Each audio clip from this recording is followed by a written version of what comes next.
Greetings and welcome to the February 14th version of Reading Through the Bible in a Year from Mighty Through God.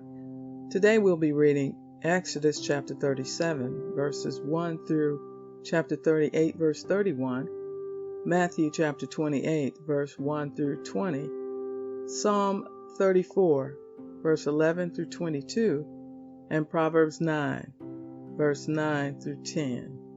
And today we'll be reading from the New International Version. Exodus 37. This section is titled The Ark. Bezalel made the ark of acacia wood, 2.5 cubits long, 1.5 cubits wide, and 1.5 cubits high. He overlaid it with pure gold, inside and out, and made a gold molding around it. He cast 4 gold rings for it and fastened them to its 4 feet, with 2 rings on one side and 2 rings on the other. Then he made poles of acacia wood and overlaid them with gold, and he inserted the poles into the rings on the sides of the ark to carry it. He made the atonement cover of pure gold, 2.5 cubits long and 1.5 cubits wide. Then he made 2 cherubim out of hammered gold at the ends of the cover. He made 1 cherub on one end and the second cherub on the other, and at the 2 ends he made them of one piece with the cover. The cherubim had their wings spread upward, overshadowing the cover with them. The cherubim faced each other, looking toward the cover. They made the table of acacia wood, 2 cubits long, 1 cubit wide, and 1.5 cubits high. Then they overlaid it with pure gold, and made a gold molding around it. They also made around it a rim a handbreadth wide, and put a gold molding on the rim. They cast 4 gold rings for the table, and fastened them to the 4 corners where the 4 legs were. The rings were put close to the rim to hold the poles used in carrying the table. The poles for carrying the table were made of acacia wood, and were overlaid with gold.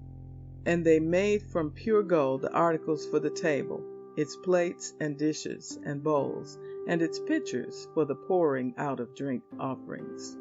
They made the lampstand of pure gold. They hammered out its base and shaft, and made its flower-like cups, buds, and blossoms of one piece with them. 6 branches extended from the sides of the lampstand, 3 on one side and 3 on the other. 3 cups shaped like almond flowers with buds and blossoms were on one branch, 3 on the next branch, and the same for all 6 branches extending from the lampstand. And on the lampstand were 4 cups shaped like almond flowers with buds and blossoms. 1 bud was under the first pair of branches extending from the lampstand, a 2nd bud under the 2nd pair, and a 3rd bud under the 3rd pair. 6 branches in all. The buds and the branches were all of one piece with the lampstand hammered out of pure gold. They made its 7 lamps, as well as its wick trimmers and trays of pure gold. They made the lampstand and all its accessories from 1 talent of pure gold. They made the altar of incense out of acacia wood. It was square, 1 cubit long and 1 cubit wide, and 2 cubits high. Its horns of one piece with it. They overlaid the top and all the sides and the horns with pure gold, and made a gold molding around it. They made 2 gold rings below the molding, 2 on each of the opposite sides, to hold the poles used to carry it. They made the poles of acacia wood and overlaid them with gold. They also made the sacred anointing oil and the pure fragrant incense, the work of a perfumer. Chapter 38. They built the altar of burnt offering of acacia wood, 3 cubits high. It was square, 5 cubits long and 5 cubits wide. They made a horn at each of the 4 corners, so that the horns and the altar were of one piece, and they overlaid the altar with bronze. They made all its utensils of bronze, its pots, shovels, sprinkling bowls, meat forks, and fire pans. They made a grating for the altar, a bronze network to be under its ledge halfway up the altar. They cast bronze rings to hold the poles for the four corners of the bronze grating. They made the poles of acacia wood and overlaid them with bronze. They inserted the poles into the rings, so they would be on the sides of the altar for carrying it. They made it hollow out of boards. They made the bronze basin and its bronze stand from the mirrors of the women who served at the entrance to the tent of meeting. Next, they made the courtyard. The south side was 100 cubits long and had curtains of finely twisted linen, with 20 posts and 20 bronze bases, and with silver hooks and bands on the posts. The north side was also 100 cubits long, and had 20 posts and 20 bronze bases, with silver hooks and bands on the posts. The west end was 50 cubits wide, and had curtains with 10 posts and 10 bases, with silver hooks and bands on the posts. The east end toward the sunrise was also 50 cubits wide. Curtains 15 cubits long were on one side of the entrance, with 3 posts and 3 bases, and curtains 15 cubits long were on the other side of the entrance to the courtyard, with 3 posts and 3 bases. All the curtains around the courtyard were of finely twisted linen. The bases for the posts were bronze. The hooks and bands on the posts were silver, and their tops were overlaid with silver, so all the posts of the courtyard had silver bands. The curtain for the entrance to the courtyard was made of blue, purple, and scarlet yarn, and finely twisted linen, the work of an embroiderer. It was 20 cubits long, and like the curtains of the courtyard, 5 cubits high, with 4 posts and 4 bronze bases. Their hooks and bands were silver, and their tops were overlaid with silver. All the tent pegs of the tabernacle and of the surrounding courtyard were bronze. These are the amounts of the materials used for the tabernacle. The tabernacle of the covenant of the law, which were recorded at Moses' command by the Levites under the direction of Ithamar son of Aaron the priest. Bezalel son of Uri, the son of Hur, of the tribe of Judah, made everything the Lord commanded Moses. With him was Aholiab, son of Ahisamach, of the tribe of Dan, an engraver and designer, and an embroiderer in blue, purple, and scarlet yarn and fine linen. The total amount of gold from the wave offering used for all the work of the sanctuary was 29 talents and 730 shekels, according to the sanctuary shekel. The silver obtained from those of the community who were counted in the census was 100 talents and 1,775 shekels, according to the sanctuary shekel. 1 bekah per person, that is, half a shekel, according to the sanctuary shekel, from everyone who had crossed over to those counted 20 years old or more, a total of 603,550 men, and 100 talents of silver were used to cast the bases for the sanctuary and for the curtain. 100 bases from the 100 talents, 1 talent for each base. They used the 1,775 shekels to make the hooks for the posts, to overlay the tops of the posts, and to make their bands. The bronze from the wave offering was 70 talents and 2,400 shekels.